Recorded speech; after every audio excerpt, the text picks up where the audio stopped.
So hi all, welcome to our lecture on revenue models and pricing. So different companies generate revenue through different channels or through different means. And that is exactly what we want to look at. We want to look at the different ways by which companies can generate revenue, right? And one of the things you see is that not all the revenue models will be appropriate for every business. And so there are some of these revenue models that are appropriate for some businesses, and others may not work very well for other businesses. And so there are two key elements in every revenue model. So the first one is the revenue model itself, which helps us to understand how an item will be sold, right? And then the second element is the pricing tactics, which helps us to know how the item will be priced. So let's look at the first element of the revenue models. So on this slide, you can see a number of different ways by which revenue can be generated from our businesses. So the very first one is that we can generate revenue through a straight sale of an asset. Okay, so and this works very well for many businesses. Very often when you go to the market, let's say Makola or a Doom, if you want to buy tomatoes, the tomatoes represent the asset the vendor is selling. So that is a typical example of a straight asset sale, right? When you buy a book, a chair, a car, a house, all of these are examples of a straight asset sale, right? And so the buyer often pays the full amount or the full cost or the full price for that asset, and then he or she takes the asset away. Now, we can also generate revenue through what is called usage fees. So usually it is a fee you pay for the use of a facility, right? And this fee is usually a one-time fee. So typical examples of such usage fees are pass ticket fees, or the fee you pay to use a hostel room, right? This is also very popular in the generation of revenues. The third type of revenue model we should take note of are subscription and membership fees. Usually, this works very well for businesses that have that generates recurring use, or that require recurring use and access to the facility, right? I'll repeat that the subscription and the membership model works very well for businesses that require recurring use or access to the services the company provides, right? So a very good example of this subscription model is Netflix or Amazon Prime or Showmax or any of the movie showing businesses, right? Usually people subscribe for a period of time and make an upfront payment either for that period, or they make monthly payments for the use of the facility up until the time that access expires or the contract expires, and then they tend to renew, right? So this type of subscription models or membership fees can be applied to a number of business ideas. Like, for example, you can subscribe to magazines, newspapers, cable TV, cell phone plans, and so on and so forth. Now, for cell phone plans, that model doesn't work very well in Ghana. A lot of the mobile phones I've seen in various shops are sold based on a straight asset sale approach. But a lot of our friends who live in the West, they tend to buy their mobile phones on subscription basis, right? And so they make payment for it over time. Yeah, so that is the third way by which revenue can be generated by companies. The fourth revenue model is the leasing or renting arrangement. So here the customer pays for an item for a defined period of time, right? So for instance, you can rent a car for 1 day, you can rent it for a week, and so on. You can also rent an apartment for a week or a day, and so on. So this works quite well for, especially in the land and real estate space, the leasing and the renting arrangement is a major way of generating revenues. So you have leases on land, leases on real estate, and so on. And then the next revenue model is licensing. So here, someone pays for non-ownership or non-control use of intangible property, right? So think about it. Intangible property here represents assets that cannot be touched and felt, okay? So it could be an intellectual property. It could be a patent, it could be a copyright, and so on. Or it could even be a software, right? And usually, especially in the IT space, this licensing arrangement works very well. So a lot of the time, Microsoft sells its softwares, the Microsoft Office suite, by giving you a license for, say, 1 year, right? And after 1 year, you have to renew the license to continue using that facility. So licensing is also one way by which you can generate revenues. And then you have brokerage fees and commissions. So here you receive a percentage of a transaction as the reward or the revenue for offering that service, right? So typical examples are real estate brokers who charge fees for connecting buyers to sellers, right? And even sports agents also charge fees for connecting athletes to football clubs and other organizations. So essentially, these are the 6 revenue models that are popular within the entrepreneurial space.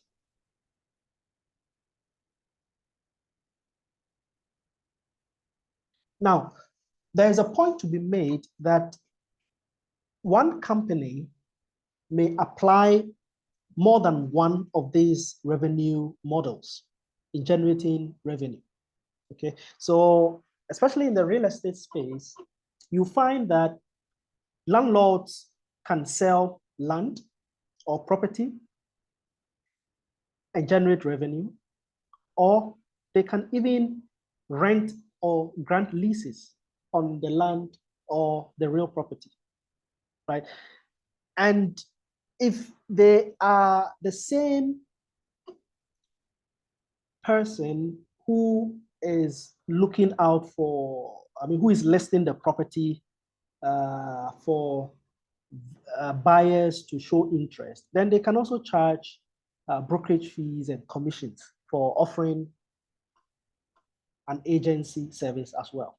You get it? So for real estate, you see that a straight asset sale, leasing, renting arrangements, and brokerage fees, as well as commissions, are very popular, right? And so you, depending on your business model, some of these, more than one of these revenue models will apply.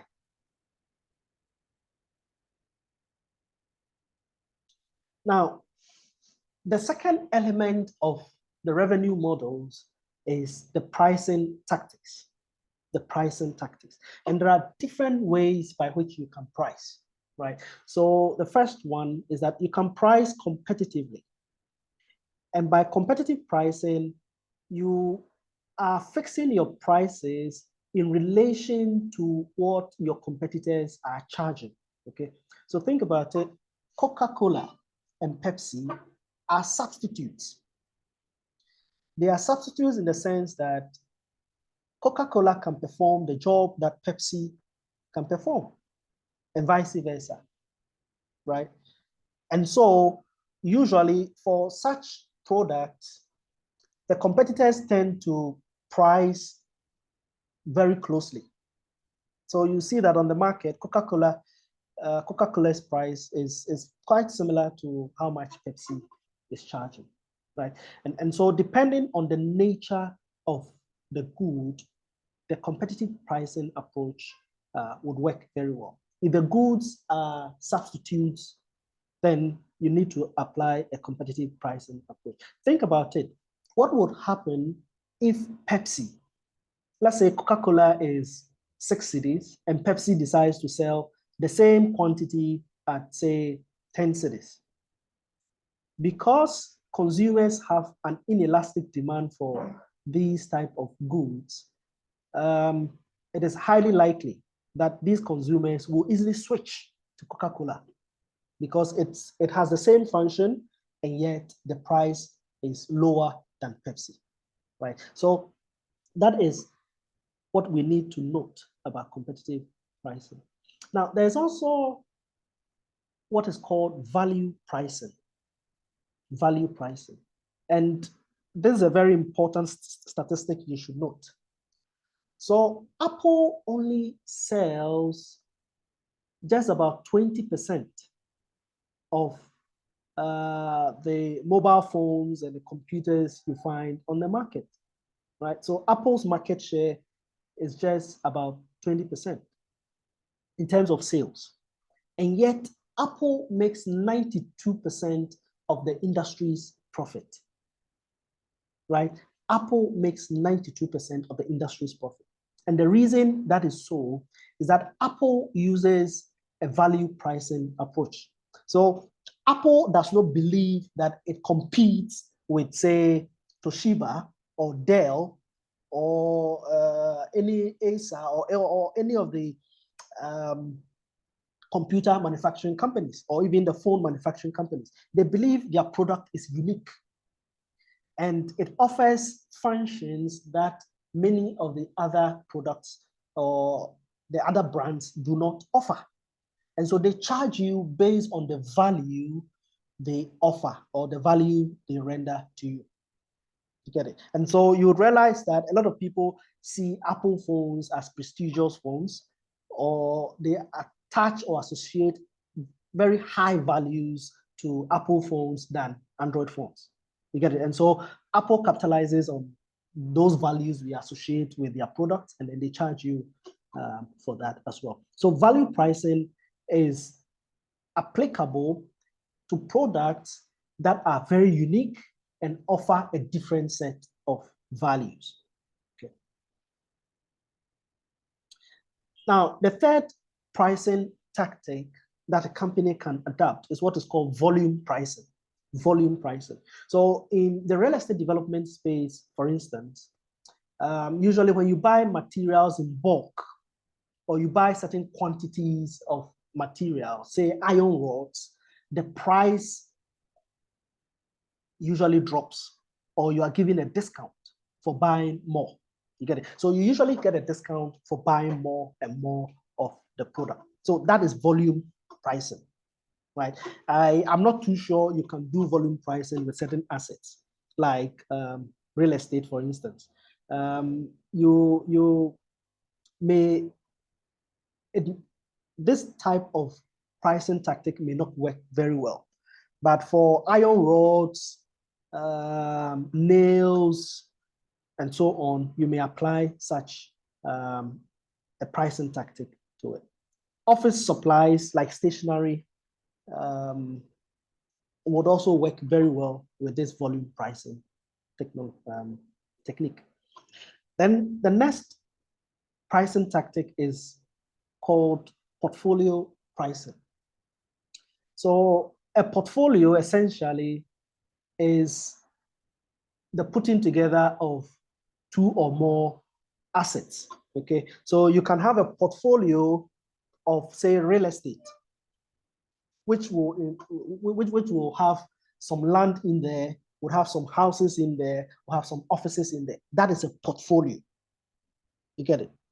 Then again, we realize that companies may offer different services or different assets for sale. And they may put these assets and services together to form a portfolio. And then they'll charge or price based on the portfolio of assets, right? So, and a very good example of this is the technology space. So a software company, for instance, may sell a software to you, but may also offer to provide maintenance or consultancy services for a certain period of time or over the period for which you have bought that asset, right? And so here you have the asset itself and you have a stream of services that can be purchased over the period of the license, right? And so that is also one way by which you can actually price, right? And then the last pricing tactic is what is called the razor blades. The razor blades. And a very good example of this razor blades is this. So I remember 2 years ago, I was in the state of Iowa, and together with some friends, we visited some pubs. And when we got there, the pubs offered to sell us some yellow cups. So the cups were used for drinking, actually. And the deal was that if you bought the cup, anytime you come to the pub with the cup, you get a discount on any drink you buy. You get it. You get a discount on any drink you buy. Now, you see this type of pricing tactic also in the sale of coffee machines. So usually the coffee machine manufacturing companies will sell the coffee machine to you at a very cheap price. And yet that machine is designed only to take the coffee capsules from that company. And so when you buy the machine, the only coffee you can use is the coffee capsules they have manufactured. You get it? And so you buy the machine and then you are automatically locked into the purchase of their complementary goods like the coffee. You get it? So that is a razor blade approach. And you can see that this razor blade pricing technique comes from the old razor blades that we used to use. You know, we used to have this metal stick. And then once you buy that metal razor stick, the only thing you had to change was the blade and not the stick itself, right? So here, the shaving stick is synonymous to the coffee machine or the yellow cup I had to buy when I was in the University of Iowa. You get it? All that I needed to change was either the blade or buy new coffee capsules or buy new drink. You get it? And so if your business is structured in that way, then the razor blade approach would also work very well for you. Now, in terms of pricing strategy, once again, one popular approach that many companies use is a cost multiples approach. So for instance, if they bought an item, especially those who trade, or businesses that are involved in trading, if they buy an item for 1 cedi, they add 1 cedi as profit, and then they sell that item. You get it? That is a very simple way of pricing assets. And usually we say it's a very lazy approach, but it works for many businesses, right? There are also businesses that price their assets based on the recurrence or the need for regular access to the service. So you'll see that there are subscriptions, there are leasings, for the use of assets because those assets will be used frequently over a certain period of time. So when you pick Netflix, for instance, usually anytime you want to watch a movie, you don't want to end up going to pay anytime you want to watch a movie. And so you are locked in a subscription pricing tactic where you either pay the full cost of the subscription upfront or it is spread monthly for you.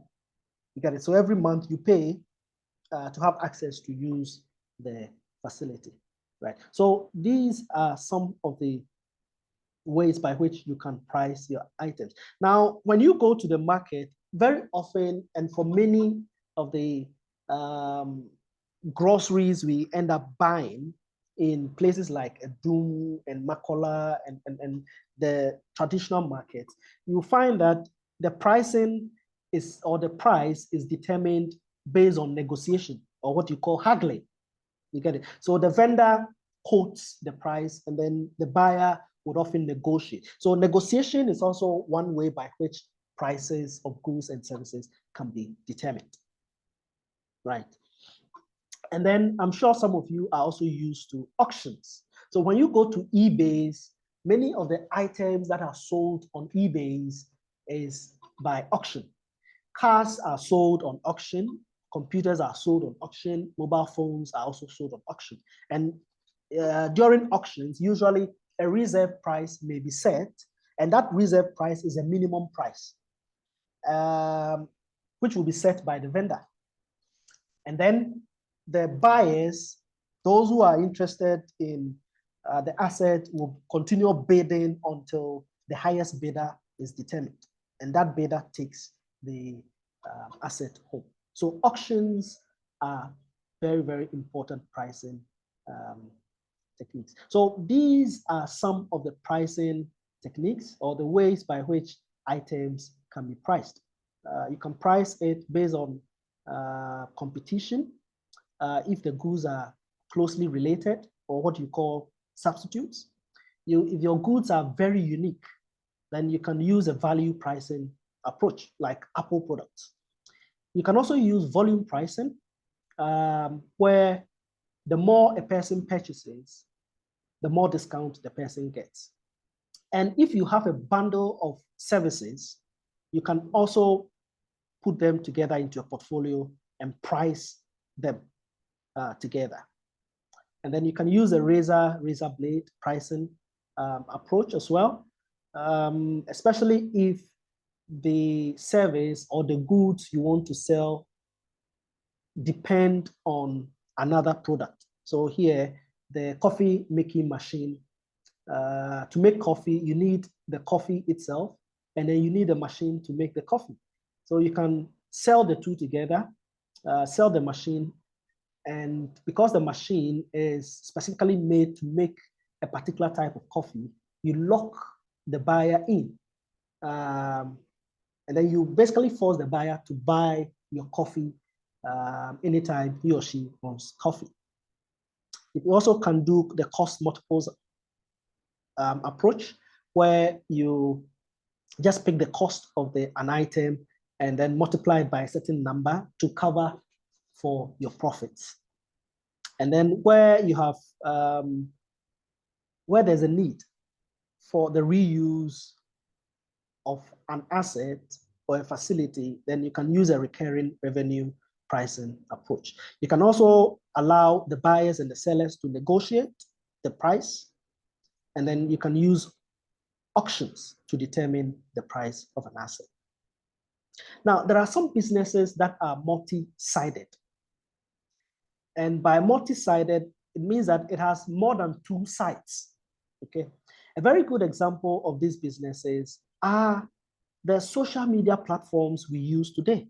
So Facebook, for instance, is multi-sided.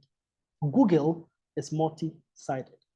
And this is why they are multi-sided. You see, Facebook has a platform that allows you and I to connect with people for free, right? But then the question is this: how does Facebook make money to continue providing that free access to us.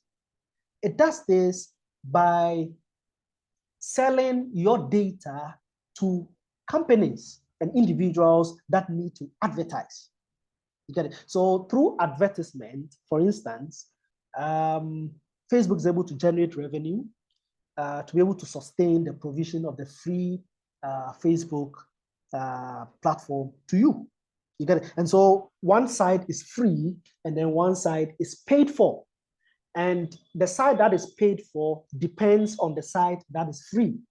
So Facebook collects your data, your information, the things you like, and any other thing that can help a company or a business predict your behavior.